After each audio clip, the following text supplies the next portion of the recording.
Well, hello and welcome to the latest episode, the Ramadan special episode of the Ultimate Wellness Group Transformation Tuesday. I'm very thankful that you have decided to spend some of your Tuesday with us, and I pray that we have a wonderful show for you. Um, I started a little early because I forgot that I am on Eastern time now. So used to being on Central time, and knowing that we have to break fast around 8 o'clock. So I decided to come on. We're not going to be on here long. We're going to just talk a few things about Ramadan, and then we're going to get off of here and go break our fast and enjoy the rest of our evening. Okay.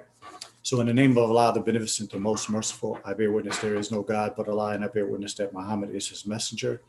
I further bear witness that God came in the person of Master Father Muhammad, came by himself, studied for 42 years in order to help save us, not help save us, in order to save us, came to the United States July 4th, 1930. And this man wound up in one of his meetings.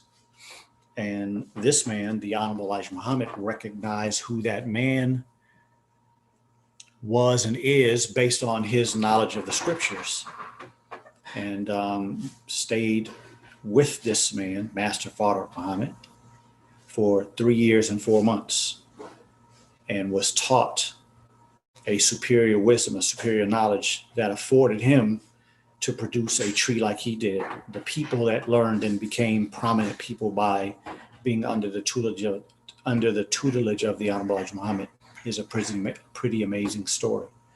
And neither of them left us alone in the time that we are living in now. You see over there in the corner, I'm speaking of the Honorable Minister Louis Farrakhan. In their names, I greet you in the words of peace of Assalamu alaikum. For anybody hearing me for the first time, I start like that because I'm trying to give credit to something greater than me that produced the knowledge that I am blessed to be able to give to you. And I pray that my ego and my arrogance are removed so that you can get information without my negative impedance. Okay. So let's get right into what we came here for, and that is to talk about Ramadan. Ramadan is what we consider the holy month because we are fasting to show our gratitude to Allah, right? I don't know if any of you have heard, but Minister Ishmael did a wonderful lecture this last Sunday on NOI.org. If you have not heard of it, go to NOI.org, look under webcast. And he was talking about the fact that prayer is not for Allah, it's for us. And when we do something like Ramadan, it's not really for God. He doesn't need us to do anything for him, but it is for us. And it's somewhat of a sacrifice to show him the gratitude of all that he's done for our life. And so from a spiritual perspective, it's a ritual, but it has so much deeper meaning in the perspective of being, having gratitude, being thankful, and wanting to show God that you do appreciate in whatever way that we can, right? Because prayer every day is one. But what we're doing during Ramadan is we make a few additional sacrifices. So we're not drinking any water after our morning prayer until sundown. So sun up to sundown. We don't eat any food, no sexual relations. We're supposed to be very peaceful in our homes, no arguing, no bickering, doing nice things for the community, interacting with people and not having problems and trouble, right? And so the Honorable Elijah Muhammad makes some statements in How to Eat to Live. I would suggest, if you have the book, check it out. If not, get it and check out what he says, because he doesn't consider Ramadan a fast, because we, as followers, those of us who are past believers and followers, we try to do what he suggests we do, right? We try to do what the Honorable Minister Louis Farrakhan asks us to do and not just believe in it. And so if we are following him by doing what he taught us in How to Eat to Live, this is a small sacrifice. Yes, you're not drinking during the day. Yes, you're not having sexual relations. Yes, you're trying to be more peaceful. But from the eating perspective, this is not much different. We eat one meal a day. We eat either at 4 or 6, or we eat 4 to 6. And if your schedule doesn't permit you to eat then you eat at the time that you can. You try to do the same time every day. And so although we're eating a little later during Ramadan and we're not able to drink water through the day, that's not much of a difference than how we do when we follow How to Eat to Live. So the Honorable Elijah Muhammad doesn't consider this a fast, but it is something that he wants us to do as a fast sacrifice, as something that we do in conjunction and in unison with the Muslim world, because we are one, or building and unifying to one body, the Nation of Islam, right? But at the end of the day, he doesn't conclude in Ramadan being a celebration of Prophet Muhammad receiving the Quran in 1 month, because it didn't happen in 1 month, right? So we can go into that explanation at a different time. I just wanted to spend brief time today talking about a few things. I've had quite a few people reach out to me and ask me questions about having medical problems, certain conditions, and things like that, and going through Ramadan. One of the things I will say is that each individual person has to evaluate that for yourself, and maybe even talk to your doctor, who, if your doctor knows you well, on what they would suggest. I don't think fasting is ever bad for anybody, right?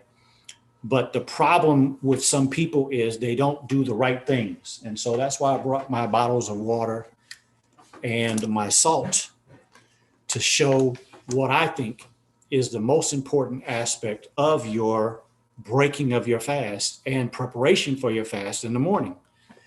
The problem that I see most of the time in Ramadan, when I'm experiencing it with people, and when I just watch, when I'm in public places where there are Muslims coming off of their fast, I see people pray and run straight to food.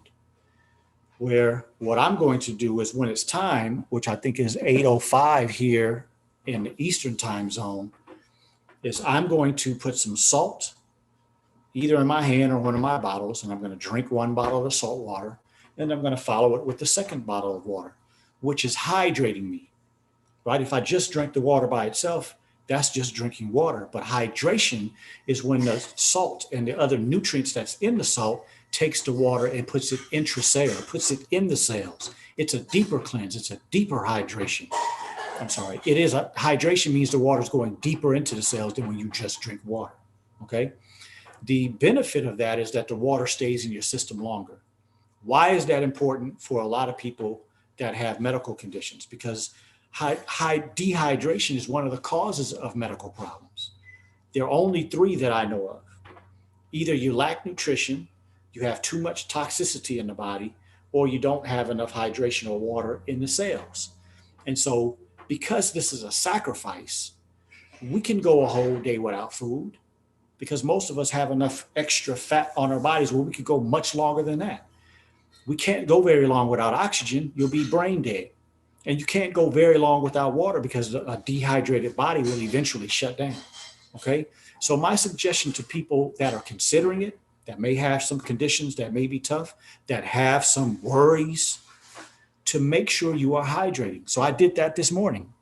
I took a teaspoon of sea salt, put it in a bottle. Well, actually, I put it in my hand, put that in my mouth, drank my water, and then drank my second water. Did that before prayer this morning. I'll do it again. And then you see this banana here. That's what I'm going to break my fast with, is a banana. And then we're going to pray and then come back and take our time and eat our meal. Okay. I suggest that most of us that are practicing Ramadan potentially, and since we're talking about worldwide statistics and United States statistics, most of the people that are listening to me are probably overweight. So we can sacrifice and be a little more disciplined and not have to run the food, right? Because there's going to be some there. We're eating late. So take your time and don't rush. Make sure that you have the water on your body that can help flush out all the toxins that you were accumulating over the day, right? I was I always pay attention to my urine, but today I was paying very close attention to my urine. So after prayer and of course reading the Quran and doing some other things that I had to do, I think I urinated for the first time around maybe 8:30, very clear. I urinated again around 10, still clear. I urinated again. I think it was around somewhere around 2 or in between 2 and 3. And my urine started to be much darker. It started to get much more yellow. And I could even smell the odor a little stronger at that point. This is the process of what we can see how the body is starting to dehydrate because of the long periods of time in between meals, right? And so as the day goes on, your body is working, fixing, adjusting, making its adjustments. And so you have toxins that need to be released from the body. So it's very important to hydrate before you put more food in the body, because more food is going to mean more toxins, more work, right? Make sure your body is hydrated first. It's always going to put your body in a better state. And I have not said anything that bother you and your blood pressure. Okay? Sea salt, this type of salt will not increase your blood pressure. This type of salt helps balance the body. It's that typical salt with the girl with the umbrella, which only has sodium chloride and iodine in it. 3 nutrients from a periodic table of 118 elements, whereas this salt can sometimes have any from 50 all the way up to 100 different nutrients. Much better to balance out the body. It will not cause you to have blood pressure problems. And if you're a smaller person, you probably should do a quarter of a teaspoon. And the rest of you that are just doing it for the first time, do a half a teaspoon. And, other than that, if you're a larger person, you can try a half a teaspoon and then slowly work your way up. But just don't try to overdo anything. You can do too much of a good thing. So just take your time. But if you put a little salt in your water, that will help that water stay in your body better. It will help improve you. And then when you get your excellent nutrition, when it's time to eat, when you have taken your time, you prayed, and it's time to eat, let's make sure that we are eating quality foods, right? We should be eating navy beans every day. And if we're going to eat navy beans, if we're going to eat fish, because the Honorable Elijah Muhammad tells us in How to Eat to Live that we should eat land animals during Ramadan, right? So if you're going to eat fish, it's going to take somewhere around 6, maybe a little over that to digest that. Your vegetables around 4 to 5 hours, your fruit just a couple of hours. So I always suggest people break their fast with either fruit or a fruit smoothie. Very easy to digest, very easy on the digestive system. The Honorable Elijah Muhammad teaches us not to break fast with heavy foods. So if you do it with fruit or other very easy to process stuff, then you don't really have a difficult time doing that. And when you eat fruit, you don't want this to be digesting with heavier foods like vegetables and beans and fish and wheat bread and things of that nature. This digests very quickly, and other fruit, right? So you eat this first and then go and take your time and do your ablution and do your fast. And do your prayer.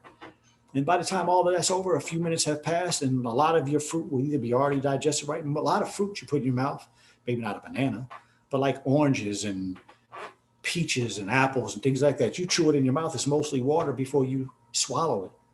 And so this easy on the digestion. You can go through your ablution and do your prayer and have a little communion with the people that you're breaking fast with. And then time, set up the table, get everything ready. And by the time you eat your heavier dinner, maybe there's an hour that passed by. And so your fruit is nice and digested, maybe even already absorbed by then. Okay. So let's take our time, break our fast in a way that makes sense, that will give you 30 days of some beautiful improvements that your body can make. No matter what condition you're in, if you do the best you can to fast during this holy month of Ramadan, keeping our mind on Allah, keeping our gratitude up for all the things that we have that we can be thankful for, trying to be peaceful, reading the word of Allah every day, and then going about making those sacrifices after prayer in the morning, after prior to sun up, and then after sun goes down, right? It's just some things I wanted to mention today, just some things I wanted to put on our minds, because this can potentially be such a wonderful, wonderful Ramadan, a wonderful ritual, a wonderful period of 30 days that we institute things, but 30 days is a good window to look at your activity, look at the habits that you had in place for 30 days and see what type of a benefit it will have on the body. I have literally seen people with high blood pressure, diabetes, all different type of medical problems have great improvements in just 30 days. Okay. So I pray that anybody that comes to any of my programs, as you all can see, I'm not doing the shout outs and the questions this evening because it's already time for us to break fast here. I didn't want to hold anybody. I just wanted to give some information that I hope will help you. If you all have questions, I'll look at it later and we'll get to it another time. But I wanted to just share some information. I wanted to just show you all how I break my fast. And then because it's time, right? It's time for us to break fast in this area. So I'll just show you. I have done this so many times and done this for so many years. I pretty much know what a teaspoon is. I do a teaspoon, right? But I put a little salt in my hand. I think you can see it there, right? There's my salt. Open my bottle. Sometimes I will literally pour it into my bottle, but just for sake of this, I'm just going to put it in my mouth.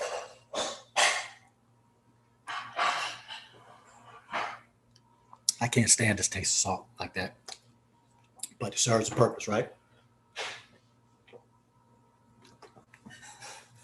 And then I try to drink that whole bottle as fast as I can. Get the salt into the body, follow it up with another bottle, which will help dilute that even more, make sure the salt gets into the systems like it's supposed to. You know, a lot of times when I do my programs during Ramadan and it's before we break fast, I have to clear my throat a lot because your throat gets dry, things of that nature. So you'll feel your mouth be moisturized, your throat feel better. And it feels good to be able to do that. So I'll take my time and drink my water. And then I'll eat my banana. And then I'll make my prayer and I'll come and eat my food, right? My personal plan for Ramadan, no chips. I'm not going to eat any meat all of Ramadan and strictly one meal every other day. Okay, so we'll see what kind of benefits I get. I pray that you all send me some comments on what your plans, what your goals are for Ramadan. And like I said, maybe next week we'll get into the questions that you have, but I pray that I answered all of them by just going through a few things, right?